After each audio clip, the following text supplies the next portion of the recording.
ഞാൻ നിങ്ങളെ നോക്കി നടക്കുന്നതിന് വീട്ടിൽ പറമ്പ് മൊത്തം വൃത്തിയോടായിട്ടുള്ള ഒന്ന് ക്ലീൻ ആക്കണം. ഒരു 1000 റുപ്യ കൂലി എന്നാ പോരെ? 1000 ഞാൻ വരില്ല. 1500 എൻ്റെ കൂലി. 1500 വേണല്ലേ? 1500. ആ എന്നാ പിന്നെ ശരി, ഞാനൊന്ന് അപ്പുറത്ത് പോയിട്ട് ഓട്ടോ കിട്ടുമോ നോക്കട്ടെ. ഓ എൻ്റെ മോനെ,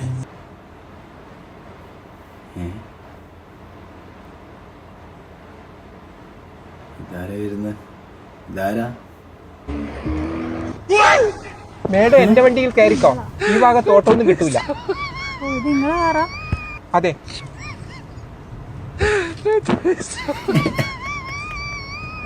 അപ്പൊ പോവല്ലേ? ആ പോകാം. എന്താ അവിടെ ഇത് സംഭവം അടിപൊളി ആയില്ല. അത് സംഭവല്ലേ, ബാൻസെല്ലാം എടുത്തിട്ടാണ് പണിക്കാരെല്ലാം പോന്നു. ഇപ്പോൾ അവർ ഭയങ്കര ഡിസ്റ്റായി പോയേട്ടാ. എന്നപ്പോൾ ഒരു ദിവസം ഒരു 1500 റുപ്യ വെച്ച് കൂട്ടിയാൽ എത്രയായി ഒരു മാസം പൈസ? ബാൻസ് അതിൻ്റെ അപ്പുറം എടുക്കാമല്ലോ വണ്ടി അല്ലേ?